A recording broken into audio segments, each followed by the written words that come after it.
राजस्थान में बीजेपी ने तय कर लिया सीएम उम्मीदवार। वसुंधरा के विरोधी पर बड़ा दांव खेलने की तैयारी में बीजेपी। विधानसभा चुनाव में वसुंधरा को टिकट नहीं देगी बीजेपी। राजस्थान में क्या समाप्त हो जाएगा वसुंधरा युग? राजस्थान में बीजेपी की सबसे बड़ी नेता वसुंधरा राजे सिंधिया को झटके पर झटके मिल रहे हैं। 10 साल तक राजस्थान के सीएम रही वसुंधरा राजे सिंधिया को अब बीजेपी केंद्र की राजनीति में सक्रिय करने के संकेत दे रही है।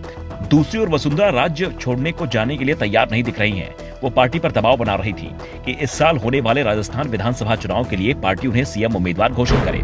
तो वसुंधरा विरोधी गुट पीएम फेस पर चुनाव लड़ने की पैरवी कर रहा था और अब वसुंधरा विरोधी गुट की ही चलती दिख रही है। बीजेपी हाईकमान ने संकेत दे दिए हैं कि राजस्थान विधानसभा चुनाव में बीजेपी की ओर से पीएम ही फेस होंगे। वसुंधरा को दूसरा झटका पार्टी ने गुलाब चंद कटारिया की खाली सीट को लेकर दिया है। गुलाब चंद कटारिया को असम का राज्यपाल बना दिया गया है, जिस कारण से अब विधानसभा में नेता विपक्ष की सीट खाली हो गई है और दावा किया जा रहा था कि जिससे ये कुर्सी मिलेगी उसके सीएम पद को लेकर दावेदारी भी बढ़ जाएगी और इसी के चलते वसुंधरा राजे सिंधिया इस पर दावेदारी जताई थी।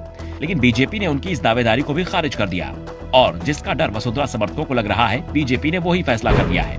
दरअसल बीजेपी हाईकमान के आदेश पर विधानसभा में गुलाब चंद कटारिया की जगह सतीश पुनिया को देने का फैसला लिया गया है। 16 फरवरी को सीएम गहलोत के बोलने से पहले विपक्ष की ओर से सतीश पुनिया अपनी बात रखेंगे। वैसे अभी ये वैकल्पिक स्थिति बताई जा रही है। अभी नया नेता प्रतिपक्ष तय नहीं किया गया है, इसलिए पार्टी ने सतीश पुनिया को ही विपक्ष की तरफ से सवाल उठाने के लिए अधिकृत कर दिया है। विपक्ष के नेता को सीएम फेस के तौर पर माना जा रहा है। ऐसे में माना जा रहा है कि पार्टी देर सवेर सतीश पुनिया को विपक्ष का नेता मनोनीत कर सकती है।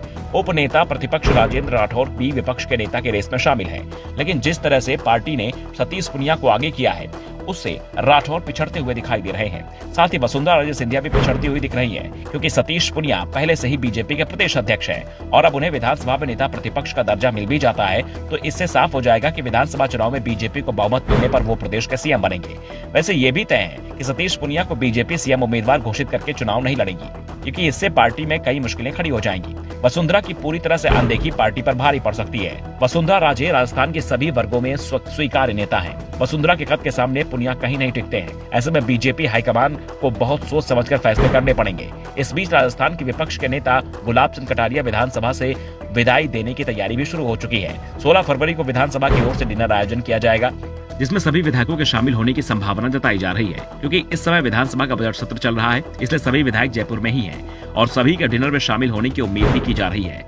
कटारिया को असम का राज्यपाल बनाकर पार्टी आलाकमान ने साफ संकेत दे दिया है कि नई पीढ़ी को नेतृत्व करने के लिए आगे किया जाएगा।